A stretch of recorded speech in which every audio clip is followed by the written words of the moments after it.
Hello to all and welcome back to the platform. मैं हूं अनामिका और हम फिर से शुरू करेंगे मॉडर्न इंडियन हिस्ट्री स्पेक्ट्रम और एनसीईआरटी की ये सीरीज। तो what we are discussing you already know about it that we are discussing national movement 1905 से 1918 तक का period. In past lesson we have discuss about the anti partition movement that was the partition of Bengal and we have discuss the स्वदेशी movement. Today we are going to discuss the difference between the moderates and the extremists. So we already discussed कि क्या क्या methods थे moderates के और क्या क्या lack था moderates के method में जिसने extremists को ऊपर आने में उभरने में मदद करी और क्या क्या एक्सट्रीमिस्ट के वे ऑफ पॉलिसी थी और किस मेथड का इस्तेमाल करके वो अपनी जो पिटिशन है या फिर वो अपने जो ग्रीवेंसेस है वो ब्रिटिश ईस्ट इंडिया कंपनी के सामने रख रहे थे। So first of all if you discuss about the moderates and extremist and इनके डिफरेंसेस के बारे में, तो एक सोशल बेस को अगर आप लेके चलते हो तो मॉडरेट्स जो थे इनकी लिमिट जो थी ना, इनका जो दायरा था वो काफी ज्यादा लिमिटेड था और वो लिमिटेड किन तक था, जमींदार और अपर मिडिल क्लासेस से जो बिलोंग करते थे, कैटेगरीज से जो बिलोंग करते थे खासकर टाउन्स में, वहां तक ही इनका जो दायरा है वो सीमित था। और अगर आप एक्सट्रीमिस्ट के सोशल बेस की बात करते हो तो मैंने जैसे बताया था एक मिडिल क्लास इंटेलिजेंसिया जो उस टाइम पीरियड में काफी ज्यादा ऊपर आ रहा था, जो कि अपने एजुकेटेड पीपल जो होते हैं, जैसे कि बाहर जाके अगर उन्होंने अपनी जो एजुकेशन है वो हासिल करके फिर वापस जब वो इंडिया आते थे तो उनको जब एक एक्सपोजर मिलता था बाहर की कंट्रीज में कि किस तरीके से पॉलिटिकल मेथड उनका होता है, किस तरीके से उनका इकोनॉमिक वे होता है चलाने का, या फिर क्या क्या पॉलिटिकल ऑर्डर्स होते हैं उनके, तो ये सारी चीजों के को सीख कर आकर उन्होंने ये भी सोचा कि इंडिया में भी ऐसा कुछ होना चाहिए। सो इनके जो सोशल बेस थे वो एजुकेटेड मिडिल और लोअर मिडिल क्लासेस जो टाउन्स में लोग बिलोंग करते थे उस पे से थे। तो आप ये चीज देख रहे हो दोनों में सिमिलैरिटी इसकी, टाउन्स में ये भी और टाउन्स में ये भी, मतलब एक जो नैरो बेस होता है ये दोनों में देखने को आपको मिलेगा, क्योंकि जो local masses of the people है, जो कि local region of the people है या फिर जो विलेजेस में लोग हैं, वहां तक ये दोनों में से अभी तक कोई भी नहीं पहुंच पाए थे। आइडियोलॉजिकल इंस्पिरेशन की अगर आप बात करो कि इनको कहाँ से इंस्पिरेशन मिलता था, किस आइडियोलॉजी को ये फॉलो करते थे, तो ये वेस्टर्न लिबरल थॉट और यूरोपियन हिस्ट्री को फॉलो करते थे, क्योंकि ये एक एजुकेटेड मास था, एजुकेटेड पीपल थे जो कि 3 P's प्रेयर, पिटिशन और प्रोटेस्ट इस पे बिलीव करते थे और ये काफी ज्यादा ब्रिटिश कंपनी के लिए लॉयल रहना चाहते थे। तो ये वेस्टर्न लिबरल थॉट पे यकीन रखते थे और यूरोपियन हिस्ट्री को ये फॉलो करते थे। On the other hand ideological inspiration जो एक्सट्रीमिस्ट के थे, गरम दल के थे, वो अपने इंडिया के कल्चर को, इंडिया की ग्लोरी को, उसको ज्यादा तवज्जो देते थे। कल्चरल हेरिटेज जो इंडिया का है या फिर जो हिंदू ट्रेडिशनल सिंबल है इंडिया का, जो ग्लोरी रही है पास्ट में इंडिया की, उसको ये काफी ज्यादा फॉलो करते थे। मॉडरेट्स जो है वो ये इस चीज में बिलीव करते थे कि इंग्लैंड का जो प्रोविडेंशियल मिशन है इंडिया में वो गलत नहीं है, वो काफी ज्यादा उन पे बिलीव करते थे। वो ब्रिटिश ईस्ट इंडिया कंपनी को ऐसा मानते थे कि वो इंडिया के हक के लिए आया है, इंडिया के बेहतरी के लिए आया है, बट ऐसा कुछ भी था नहीं। उनका एक मिथ था जो इन्होंने दिमाग में अपने रख रखा था, जो कि इनको बाद में समझ आने भी लगा था। लेकिन ऑन द अदर हैंड जो एक्सट्रीमिस्ट थे वो कभी भी इस बात को नहीं मानते थे। उन्होंने ये प्रोविडेंशियल मिशन थ्योरी जो है उसको एक इल्यूजन माना था। उन्होंने ये कहा था कि ये बस एक सोचने का तरीका है, ये हकीकत नहीं है। ये जो मॉडरेट्स थे वो इस चीज में बिलीव करते थे कि पॉलिटिकल कनेक्शन जो है ब्रिटेन के साथ वो हमारे पॉलिटिकल, कल्चरल और सोशल तीनों इंटरेस्ट के लिए है। मतलब जो यहाँ पे आपके पॉलिटिकल कनेक्शन ब्रिटेन के साथ हैं वो यहाँ पे इंडिया के साथ भी हैं। मतलब ऐसा नहीं है कि दोनों की दोनों चीजें अलग हैं, ब्रिटेन के और इंडिया के कल्चर कहीं ना कहीं मैच करते हैं। और यहाँ पे ये believe that political connection with Britain would perpetuate British exploitation of India. उनका ये मानना था कि अगर हम पॉलिटिकल कनेक्शन ब्रिटेन के साथ रखते हैं तो हमारी जो इकोनॉमिक एक्सप्लॉयटेशन है इंडिया की, जो ये इकोनॉमिकली हार्म कर रहे हैं वो काफी ज्यादा तह तक बढ़ जाएगी, ये घटने वाली नहीं है। And after that they profess loyalty to the British crown. Of course they profess loyalty to the British crown, वो काफी ज्यादा loyal थे, उनको अच्छा समझते थे, बेहतरी समझते थे। But on the other hand extremists believe that British crown was unworthy of claiming Indian loyalty। मतलब इंडिया की लॉयलिटी को वो डिजर्व नहीं करते हैं। ऐसा कहना बिल्कुल भी वर्थलेस होगा कि जो ब्रिटिश क्राउन है वो इंडिया के लॉयलिटी को डिजर्व करता है। Okay, and other differences are that moderates believe that the movement should be limited to middle class intelligentsia. Masses not yet ready to participate in political work. मैंने आपको पिछले lesson में बताया था कि जो मॉडरेट्स थे वो इस चीज में यकीन रखते थे ना कि पहले कोई भी अगर पर्सन है, जब तक उसको पॉलिटिकल नॉलेज नहीं होगा, जब तक उसको पॉलिटिकली एजुकेट नहीं किया जा सकता, वो इस चीज को नहीं समझ पाएगा और वो इसमें पार्टिसिपेट नहीं कर पाएगा, और इसीलिए वो किसी भी लोकल मास को इसमें इन्वॉल्व नहीं करना चाहते थे। और ऑन द अदर हैंड अगर ये एक्सट्रीमिस्ट की आप बात करते हो तो उनको ये बात पता चल चुकी थी कि जो लोकल मास है, जो इंडिया की पॉपुलेशन है, उसमें ये जज्बा है, उसमें ये मतलब काबिलियत है कि वो इन चीजों में पार्टिसिपेट कर सकते हैं। और उनका ये भी मानना था कि अगर कोई ट्रू नेशनलिस्ट है, अगर कोई देश का सच में भला चाहता है, तो फिर वो सैक्रिफाइस के लिए हमेशा रेडी होगा। ठीक है, तो ये इनकी सोच थी कि India is always ready to sacrifice अगर यहाँ पे बात आती है नेशनलिज्म की।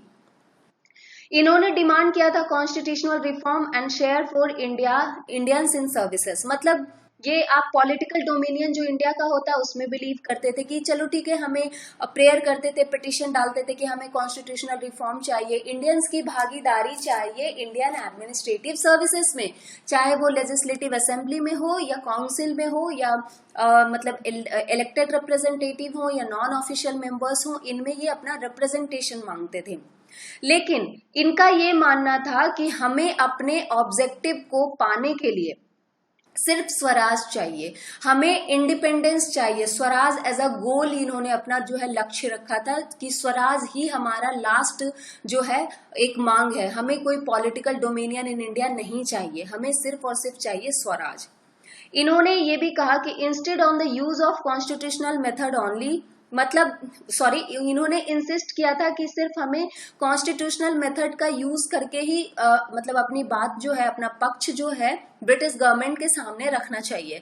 लेकिन इनका ये मानना नहीं था, इनका ये प्रेयर पिटीशन पे ये यकीन नहीं रखते थे। इनका ये मानना था कि अगर कोई डिमांड हमारी नहीं पूरी की जा सकती है बोलने से, तो हम बाइकट भी करेंगे और हम उसके बाद एग्रेशन भी दिखाएंगे, और उसके बाद हम जो होता है, जिस तरीके की चीजें यहाँ पे हो रही थी, हड़ताल करना या मास का जो भी इन लोगों का ऑर्गेनाइजेशन चलना और जिस प्रोटेस्ट करना, ये सारी चीजें करने के लिए बिल्कुल हेजिटेट नहीं होते थे। The last is they were patriots and did not play the role of comparative class। मतलब कि जो लोकल क्लास तक था वो यहाँ तक नहीं पहुंच पाए थे। एंड इन्होंने ये भी कहा कि मतलब लेकिन जो एक्सट्रीमिस्ट थे वो हमेशा ये कहते थे कि अपनी कंट्री के लिए हम हमेशा जो है वो सैक्रिफाइस के लिए तैयार रहेंगे। तो ये डिफरेंसेस थे मेथड्स में जो कि एक्सट्रीमिस्ट और मॉडरेट्स जो है वो फॉलो कर रहे थे। एक चीज मैं आपको बताना चाहूंगी, if you haven't subscribe Unacademy plus तो आप कर सकते हो। यहाँ पे सारी एक सब्सक्रिप्शन के साथ आपको अनलिमिटेड बेनिफिट जो है वो मिलेंगी, 100% सिलेबस कवरेज मिलेगा एंड ऑल। आप इस चैनल को भी सब्सक्राइब कर सकते हो ताकि आप यहाँ से भी बेनिफिट ले सको कोर्सेज के, because already many courses are live and they are streaming already.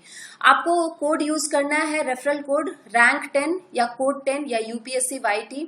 If you use rank 10 code तो आपको डिस्काउंट मिलता है 10% का, और उसके अलावा भी आपको एक्स्ट्रा बेनिफिट भी प्रोवाइड कराए जाते हैं। ओके, तो ये तो हमने देखा कि डिफरेंस क्या क्या थे मॉडरेट और एक्सट्रीमिस्ट में। अब देखते हैं कि सूरत स्प्लिट क्यों हुआ था, कैसे हुआ था, इसके पीछे की कहानी आप जानिए थोड़ी सी। अब मैंने आपको बताया कि जो मॉडरेट मेथड था वो कहीं ना कहीं लैक कर रहा था, जिसने एक्सट्रीमिस्ट को एक रास्ता दिया ऊपर आने में, मदद करी उनकी। एक तरीके से अगर कोई कहीं पे वैक्यूम होता है तो उस स्थान को फिल करने के लिए कहीं ना कहीं से दूसरी चीजें आती हैं। द सेम हैपेंड हियर, जो चीजें लैकिंग थी मॉडरेट्स के मेथड्स में, उस चीज को एक्सट्रीमिस्ट ने पूरा किया। लेकिन एक्सट्रीमिस्ट की भी जो आइडियोलॉजी थी वो भी कहीं ना कहीं लैक करती थी। सबसे ज्यादा इनकी लैकिंग जो थी वो कंसिस्टेंसी में थी, ये कंसिस्टेंस नहीं हो पाते थे। दूसरी तरफ इनके जो मेंबर्स थे, जैसे कि आपके अरबिंदो घोष या बाल गंगाधर तिलक या बीसी पाल या लाला लाजपत राय बहुत ज्यादा फेमस थे। तो इन्होंने जो, अगर आप तिलक की बात करते हो तो उनका ये था कि स्वराज ही जो है, some sort of self government जी ही जो है हमारा लास्ट लक्ष्य होगा। अरबिंदो घोष ने ये कहा था कि कंप्लीट इंडिपेंडेंस ही फॉरेन रूल से हमें चाहिए। उसके बाद कंप्लीट इंडिपेंडेंस के अलावा उनका ये भी था कि पॉलिटिकल और आइडियोलॉजिकल लेवल जो होता है, मास पार्टिसिपेशन जो होता है, या फिर जो सोशल बेस है हमारा, वो हमें बढ़ाना होगा, क्योंकि मॉडरेट्स यहीं पे लैक कर रहे थे।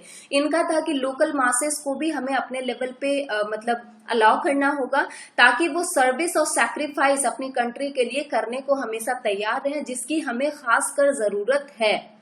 उसके बाद आपको पता है कि जो मतलब इसके अलावा भी, जैसे तिलक ने जब अपोज किया था एज ऑफ कंसेंट बिल को, जिसमें से कि ये कहा गया था कि जो मैरिजेबल एज है गर्ल्स की, वो 10 साल से बढ़ा के 12 साल कर दी गई थी। तो यहाँ पे इन्होंने इसको ऑब्जेक्ट भी किया था। एंड आफ्टर दैट उन्होंने जो गणपति और शिवाजी फेस्टिवल जो नेशनल लेवल पे मनाना शुरू किया था, ताकि जो अपने हिंदू नेशंस हैं वो मतलब अपनी चीजों को, अपनी ग्लोरी को याद रखें, उसको भूले नहीं। और उसके बाद उन्होंने एंटी काउ किलिंग कैंपेन किया था। तो ये सारी चीजें जब वो कर रहे थे ना, तो ये बाल गंगाधर तिलक एक नेशनल लीडर तो थे, लेकिन उससे ज्यादा ये क्या पोर्ट्रेट हो रहे थे कि ये एक हिंदू नेशनलिस्ट हैं। तो अब अगर आप सारी चीजें हिंदू की चीजों की करोगे, जैसे कि आप गणपति फेस्टिवल, शिवाजी फेस्टिवल, काऊ के लिए और ये सब, तो यहाँ पे मुस्लिम कम्युनिटी फिर आपका साथ क्यों देगी, है ना। सिमिलरली जो अरबिंदो घोष थे, वो भी हिंदू नेशन की बात करते थे, हिंदू के इंटरेस्ट की बात करते थे। तो ये एक कारण बना कि मुस्लिम्स जो थे इस मोमेंट से थोड़ा थोड़ा अलग होना शुरू हो गए थे। उनको ये बात समझ में आनी शुरू हो गई थी कि यहाँ पे हमारे लिए कुछ भी नहीं है। तो एक जो हिस्ट्री थी एंटी पार्टीशन मूवमेंट की, उसने जो एक ब्रिटिश गवर्नमेंट को एक यहाँ पे चांस दे दिया था कि यहाँ पे डिवाइड एंड रूल वाली पॉलिसी उनको खेलनी थी।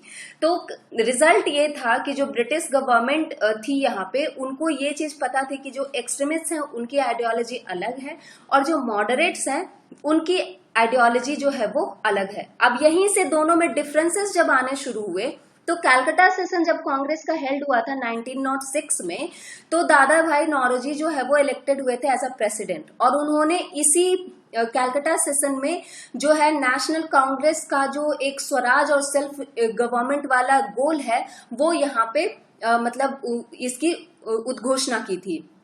जैसे कि आपका यूनाइटेड किंगडम या फिर colonies of Australia and Canada में चल रहा था, उसी लेवल पे आके इन्होंने कहा कि स्वराज और सेल्फ गवर्नमेंट ही कांग्रेस की डिमांड है। तो यहाँ पे एक जो आप कह सकते हो कि जो दादा भाई नौरोजी थे, उन्होंने काफी अच्छे तरीके से इस सेशन में कम से कम कॉम्प्रोमाइज करके ये दोनों ग्रुप के बीच में सेल्फ गवर्नमेंट वाला एक्सेप्ट करके political idea of the Congress को थोड़ा सा इस चीज को संभाल के रखा कि मॉडरेट और एक्सट्रीमिस्ट जो है वो थोड़े थोड़े साथ में रहे। तो इन्होंने काफी अच्छा रोल यहाँ पे प्ले किया था। लेकिन 1907 आते आते क्या हुआ, इनके डिफरेंसेस जो हैं, इनके काम करने का तरीका जो है, इनकी आइडियोलॉजी जो है वो बहुत ज्यादा बढ़ने लग गई थी। अब यहाँ पे ब्रेकिंग पॉइंट तक ये पहुंच चुके थे, क्योंकि उस समय जो मॉडरेट्स थे वो मेजोरिटी में थे। तो वो ये चाहते थे कि हम मेजोरिटी में हैं तो हमारी बातों का ज्यादा वजन हो, हमारी बातों को ज्यादा एक्सेप्ट किया जाए। लेकिन दूसरी तरफ ये गरम दल थे, इनको भी कॉम्प्रोमाइज करना तो पसंद था नहीं, क्योंकि इनको ये पता था कि जो मेथड हम अप्लाई कर रहे हैं उसी से इंडिया को स्वराज मिलेगा। सो एक्सट्रीमिस्ट जो थे वो कांग्रेस से बाहर चले गए। उनको बिल्कुल भी मतलब ये नहीं था कि हमें कहीं भी कॉम्प्रोमाइज नहीं करना है। सो डिफरेंसेस जो थे एक्सट्रीमिस्ट और मॉडरेट्स के बीच में, ये एक ब्रेकिंग पॉइंट तक पहुंचा। उन्होंने एक्सट्रीमिस्ट ने भी अपने डिफीट को मतलब स्वीकार करना जरूरी नहीं समझा, और उन्होंने अपनी आइडियोलॉजी को और ये सब चीजों को कहीं से भी कॉम्प्रोमाइज यहाँ पे करना इन्होंने स्वीकार नहीं किया। एंड आफ्टर दैट जो है ये आपका सूरत एक्सप्लिट होता है। तो यहाँ पे एक्सट्रीमिस्ट जो है, अगर आप एक इमीडिएट रीजन कहते हो, तो यहाँ पे क्या था कि जो एक्सट्रीमिस्ट है 1907 का सेशन जो है वो नागपुर में चाहते थे कि हेल्ड हो और लाला लाजपत राय उसकी प्रेसिडेंटशिप करें। दूसरी तरफ मॉडरेट्स जो थे वो ये चाहते थे कि ये सेशन सूरत में हेल्ड हो और तिलक को हटा के इसकी जो लीडरशिप है, इसकी जो प्रेसिडेंटशिप है, वो कौन करें? रास बिहारी घोष करें, क्योंकि उनका ये मानना था कि कोई भी जो होम प्रोविंस है वहां से कोई भी अगर कोई भी बंदा है तो वो अगर वहां से बिलोंग करता है तो वो उसकी प्रेसिडेंशिप नहीं करता है, और तिलक जो नहीं कर सकता, और तिलक जो है वो बॉम्बे प्रोविंस से बिलोंग करते थे, तो वो ये नहीं चाहते थे कि तिलक जो है सूरत सेशन में आके और उसके बाद उसकी प्रेसिडेंशिप करें। तो इन्होंने रास बिहारी घोष का नाम जो है वो अनाउंस किया था, और उनका ये कहना था कि ये जो रिजोल्यूशन है स्वदेशी बाइकॉट और नेशनल एजुकेशन का, इसको ड्रॉप आउट किया जाए। दूसरी तरफ एक्सट्रीमिस्ट ये चाहते थे कि नहीं, इसको यहाँ पे हमें नहीं रोकना है, इसको जो है हमें आगे ही बढ़ाना है, मतलब इसको और ज्यादा, जैसे पहले ये बंगाल लेवल पे था, अब इसको हमें नेशनल लेवल पे लेके जाना है। ये दोनों के जो है मतलब डिमांड थे, लेकिन दोनों में से कोई भी कॉम्प्रोमाइज करने को सिंस तैयार नहीं थे, मॉडरेट्स तैयार नहीं थे, और सिंस जो एक्सट्रीमिस्ट हैं वो तैयार नहीं थे कॉम्प्रोमाइज के लिए, और जो मॉडरेट्स थे वो मेजोरिटी में थे, तो अब यहाँ पे कांग्रेस जो मॉडरेट्स एक्सट्रीमिस्ट से बिलोंग करते थे उनको यहाँ से हटना पड़ा, एंड आफ्टर दैट ये स्प्लिट होता है। सो मॉडरेट एक्सट्रीमिस्ट डिस्प्यूट जो है उसने इसको रिजल्ट किया था split of to the Congress session of Indian National Congress 1907 में, जिसको कि किसने प्रेसाइड किया था? रास बिहारी घोष ने। एक क्वेश्चन आपको यहीं पे मिल देगा, जैसा कि मैंने आपको पिछले लेसन में भी बताया कि वो पूछते हैं कि कांग्रेस स्प्लिट जो है ये किस सेशन में हुआ था, सूरत स्प्लिट कब हुआ था, और किसने जो है ये हेल्ड कहाँ पे हुआ था सूरत सेशन, और उसके बाद इसकी प्रेसिडेंशिप किसने करी थी। एक दूसरा रीजन अगर मैं आपको ये भी बताऊं तो जो ये आपका कैलकाटा का कांग्रेस का सेशन हेल्ड हुआ था 1906 में, तो यहाँ पे भी क्या हुआ था कि मॉडरेट्स को ऐसा लगने लगा था कि यहाँ पे हमारे पास एक मौका है कि हम ब्रिटिश गवर्नमेंट को रिफॉर्म के लिए जो है वो राजी कर सकते हैं। लेकिन दूसरी तरफ यहाँ पे जो एक्सट्रीमिस्ट थे उनको ये लगना शुरू हुआ कि अब जो मास ऑफ द पीपल है, वो जो कॉमन लोग हैं, अब हमें उन्हें इनकरेज करना है कि आपको कैलकाटा सेशन में अपना काफी ज्यादा रेजिस्टेंस शो करना है, बाइकट करना आपको, स्कूल्स को, कॉलेजेस को, लेजिस्लेटिव काउंसिल को, म्यूनिसिपैलिटी, लॉ कोर्ट, सबको आपको बाइकट करना है।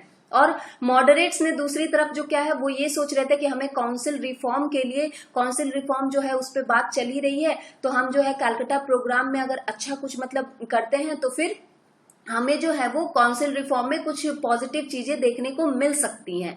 लेकिन एक्सट्रीमिस्ट ये सोच रहे थे कि अब जो है बैटल जो फ्रीडम का है वो ऑलरेडी स्टार्ट हो चुका है, अब तो बस करो या मरो वाली स्थिति करनी है। अगर हम अभी रुक जाते हैं तो फिर मतलब ये जो हमारा स्वराज का गोल है वो कभी पूरा नहीं हो पाएगा। लेकिन दूसरी तरफ जो मॉडरेट्स थे वो ये सोच रहे थे कि काउंसिल रिफॉर्म जो है हमारे लिए एक अपॉर्चुनिटी है कि जो हम इंडिया का पार्टिसिपेशन चाह रहे हैं ना एडमिनिस्ट्रेशन में, वो चीज हमारी पूरी हो जाएगी। सो अगर कोई हम ऐसा वैसा एक्शन कर देते हैं, कोई भी काउंसिल का मतलब बहिष्कार करना या ऐसा कुछ भी हम बाइकट करना शुरू करते हैं फॉरेन गवर्नमेंट, कॉलोनियल गवर्नमेंट के खिलाफ, तो उनको गुस्सा भी आ सकता है, और इस तरीके से हम इस लेवल पे आके इतना बड़ा रिस्क नहीं ले सकते हैं। और इसीलिए इन्होंने सोचा कि अब हमें जो एक्सट्रीमिस्ट हैं उनके साथ हट के काम करना पड़ेगा, क्योंकि उनकी ऐसी वैसी कोई बेवकूफी जो है हमारे रिफॉर्म के चीज को, इंडियन पार्टिसिपेशन के चीज को जो है वो काफी ज्यादा हद तक खराब कर सकती है। तो ये भी चीज थी कि दोनों में डिफरेंसेस आने शुरू हो गए थे, और फिर ये सूरत स्प्लिट आपका होने की एक ये भी वजह थी। उसके बाद होता है आपका गवर्नमेंट रिप्रेशन, मतलब गवर्नमेंट किस तरीके से इनको रोकती है। तो यहाँ पे क्या होता है कि जो गवर्नमेंट है वो एक मैसिव अटैक करती है एक्सट्रीमिस्ट के खिलाफ। 1907 से 1911 के बीच में इन्होंने क्या किया, एंटी गवर्नमेंट जितनी भी एक्टिविटी थी सबको रोकना शुरू किया, और इसके लिए इन्होंने काफी ज्यादा जो लेजिस्लेशन है उसको एक्ट भी जो है वो पास किया, जिसमें से कि सेडिशियस मीटिंग एक्ट 1907 पास किया गया, और इसी के तहत जो है वो इनको बाल गंगाधर तिलक को 1909 में सेडिशन के बेस पे ट्रायल पे लिया गया था। एंड उसके बाद इन्होंने और भी जैसे एक्ट आए थे, जैसे Indian newspaper act 1908, and after that criminal law amendment act 1908 और इंडियन प्रेस एक्ट 1910। तो ये सारी चीजें गवर्नमेंट ने करी ताकि एंटी गवर्नमेंट एक्टिविटी जो हो रही है उसको वो रोक सकें। अब उसके बाद आता है आपका मॉर्ली मिंटो रिफॉर्म 1909 का। सो यहाँ पे क्या होता है कि जब जब जैसे कि मैंने बताया जितने भी ये एक्सट्रीमिस्ट लीडर थे वो ज्यादातर हिंदू आइडियोलॉजी को फॉलो कर रहे थे, राइट। तो यहाँ पे जो आपका मुस्लिम दल था उन्होंने ये सोचा, मुस्लिम लीग ने ये सोचा कि मतलब हमें बाकी चीजों से तो अलग रखा ही जा रहा है। और ऊपर से जो हाई क्लास फैमिलीज थी मुस्लिम कम्युनिटी की, वो ये हमेशा ही एंटी पार्टीशन मूवमेंट से अलग रखती थी खुद को, जैसे कि स्वदेशी मूवमेंट हो गया, ये सब से इनको ज्यादा मतलब रहता नहीं था। तो इन्होंने अपना सोचा कि भाई अब हमें भी मतलब एक अलग अपना दल बनाना चाहिए। तो यही सोच लेके उन्होंने एक कॉन्फ्रेंस रखी ढक्का में, और उसके बाद इन्होंने एक रिजोल्यूशन जो है पार्टीशन के सपोर्ट को लेके अपने कॉन्फ्रेंस का जो है एक मेन मुद्दा रखा। 1906 में क्या होता है, आपका जो अक्टूबर 6 1906 को आगा खां जो थे वो मिलते हैं वायसरॉय लॉर्ड मिंटो से, और उन्होंने ये डिमांड किया कि आप सेपरेट इलेक्टोरेट्स दो मुस्लिम के लिए। मिंटो ने उनको अश्योर किया आगा खां को कि ठीक है, सिंपैथेटिक कंसिडरेशन जो है, आपकी डिमांड जो है उसको हम इसी सिंपैथेटिक कंसिडरेशन देंगे उसको। और उसके बाद इनिशियल जो सक्सेस था सलीमुल्लाह का, जो कि नवाब थे ढक्का के, उन्होंने पॉलिटिकल ऑर्गेनाइजेशन जो है उसका निर्माण किया, मुस्लिम पॉलिटिकल ऑर्गेनाइजेशन का, जिसका नाम रखा गया मुस्लिम लीग।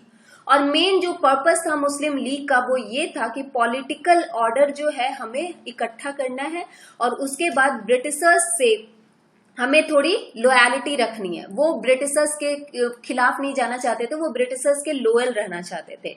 और नेचुरली ये एक ऐसा मौका था जिसने ब्रिटिशर्स को डिवाइड एंड रूल वाली पॉलिसी खेलने के लिए एनकरेज कर दिया, और उनको कम्युनलिज्म के बेस पे अलग करने के लिए भी एक रास्ता दे दिया था। ये था कि मतलब अगर आप लॉर्ड मॉर्ली के मतलब लैंग्वेज को आप देखो ना, तो उनका ये कहना था कि जो मुस्लिम लीग है वो grew up as a anti Congress organisation, क्योंकि वहां पे उनको कोई खास मतलब मिल नहीं रही थी मतलब रिकग्निशन, तो उन्होंने अपना एक जो है वो ऑर्गेनाइजेशन मुस्लिम लीग की स्थापना कर ली। यहाँ पे आगा खान ने डिमांड किया था सेपरेट इलेक्टोरेट्स को मुस्लिम के लिए, और यही एक वजह मिली थी कि अंग्रेजों ने इनको डिवाइड करने के लिए काफी ज्यादा हद तक तैयार कर लिया था खुद को। और उसके बाद जो अलग मेनी जो मुस्लिम लीडर्स थे बहुत सारे, उन्होंने ये किया, कहा कि राइट टू वोट जो है वो बेसिस ऑफ एजुकेशन और प्रॉपर्टी के ओनरशिप के हिसाब से देनी चाहिए। मतलब मुस्लिम्स जो है वो हिंदूज के साथ आप कॉप अप नहीं कर पाएंगे, तो आपको सिर्फ मतलब मेजोरिटी के हिसाब से नहीं बल्कि एजुकेशन के बेसिस पे और प्रॉपर्टी के ओनरशिप के बेसिस पे भी जो है आपको वोटिंग की राइट्स जो है वो देना चाहिए। और इस तरीके से इसके बाद जो है कम्युनलिज्म की जो बीज है वो काफी ज्यादा और गहरे तरीके से बो दी गई, और जिसका कि फायदा जो है किसको मिला, कॉलोनियल गवर्नमेंट को, इंग्लिश ब्रिटिश राज को इसका फायदा मिला। इमीडिएट रिजल्ट क्या था, बहुत ज्यादा हिंदू मुस्लिम क्लास होने लग गए थे, और ये बहुत ज्यादा मतलब कंट्री में अनरेस्ट वाली स्थिति हो गई थी। तो इस तरीके से मॉर्ली मिंटो रिफॉर्म जो है वो लाया गया था। मॉर्ली मिंटो रिफॉर्म लाया तो गया था, लेकिन क्या वो इंडियन के हक के लिए था या फिर इंडिया के खिलाफ हो जा रहा था? तो इसके जब आप फीचर्स को पढ़ोगे ना, तो आपको यही पता चलेगा कि ये जो मॉर्ली मिंटो रिफॉर्म लाया गया था ना, वो रिफॉर्म नहीं था, बल्कि एक कम्युनलिज्म का जो है वो सीड बोया गया था यहाँ पे। आप देखो कि जो वाइसरॉय थे उस समय लॉर्ड मिंटो थे और secretary of state John Morley थे, और इन्हीं के नाम पे मॉर्ली मिंटो रिफॉर्म इसे कहा गया, या फिर इसे ये भी कहा गया कि इंडियन काउंसिल एक्ट 1909।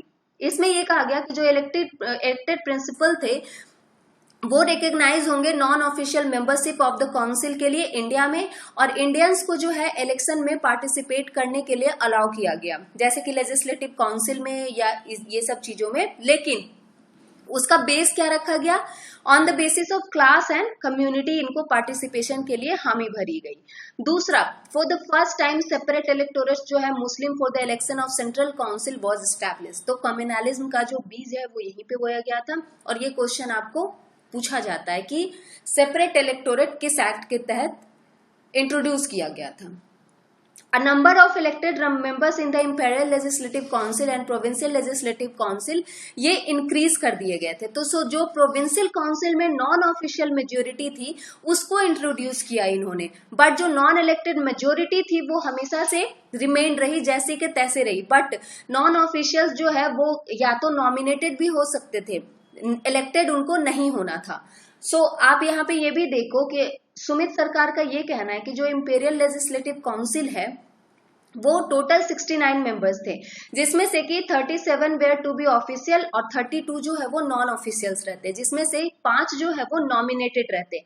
अब नॉमिनेटेड रहेंगे तो ऑब्वियसली ब्रिटिश गवर्नमेंट अपना पक्ष देखेगी, तो जो 27 यहाँ पे और भी जो नॉन ऑफिशियल मेंबर्स है ना, उसमें से भी 8 सीट मुस्लिम्स के लिए रिजर्व किए गए अंडर द सेपरेट इलेक्टोरेट्स, और जिसमें से कि मुस्लिम ही सिर्फ वहां पे वोट कर सकते थे और मुस्लिम कैंडिडेट्स ही खड़े हो सकते थे, और 4 सीट जो है वो रिजर्व किए गए ब्रिटिश कैपिटलिस्ट के लिए और 2 लैंड होल्डर्स के लिए, और 13 जो सीट थे वो जनरल इलेक्टोरेट के लिए आया। मतलब कि एक जो इन्होंने है ना नॉन ऑफिशियल मेजोरिटी को अपने हक में कर लिया था। ऑफिशियल मेजोरिटी तो थी ही, नॉन ऑफिशियल मेजोरिटी भी अपने हक में इन्होंने करना शुरू कर दिया था। सो द इलेक्टेड मेंबर्स जो थे वो इनडायरेक्टली इलेक्ट होने थे यहाँ पे। The total bodies were to elect an electoral college, which in turn would elect members of provincial legislature, who in turn would elect the members of central legislature। मतलब आप समझ रहे हो, मतलब जो लोकल बॉडीज थे वो किसको इलेक्ट करेंगे, इलेक्टोरल कॉलेज को। अब ये जो इलेक्टोरल कॉलेज से चुन के आएंगे वो किसको इलेक्ट करेंगे, प्रोविंशियल लेजिस्लेचर के मेंबर्स को। अब ये जो प्रोविंशियल लेजिस्लेचर मेंबर्स हैं वो किसको इलेक्ट करेंगे, सेंट्रल लेजिस्लेचर को। मतलब एक तरीके से कहो कि घुमा फिरा के इनडायरेक्टली जो इलेक्टेड लोग हैं या फिर ये जो इलेक्टेड मेंबर्स हैं वो भी कहीं ना कहीं ब्रिटिश गवर्नमेंट को सपोर्ट कर रहे थे।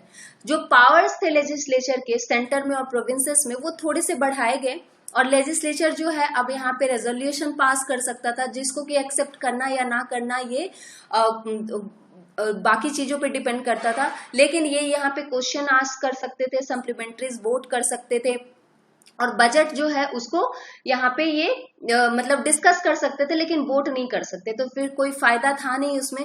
और यहाँ पे पहली बार एक वायसरॉय के जो एग्जीक्यूटिव काउंसिल थी उसमें एक इंडियन को अपॉइंट करने के लिए हामी भरी गई, और सत्येंद्र सिन्हा आपके पहले इंडियन थे जो कि अपॉइंटेड हुए थे वायसरॉय के एग्जीक्यूटिव काउंसिल में 1909 में। ये भी आपका एक क्वेश्चन आता है, क्यों दो आपको इंपॉर्टेंट फीचर इस एक्ट के याद रखने हैं। एक तो कि वायसरॉय के एग्जीक्यूटिव काउंसिल में एक इंडियन को अपॉइंट करना था, और एसपी सिन्हा, सत्येंद्र प्रसाद सिन्हा ऐसे पहले इंडियन थे।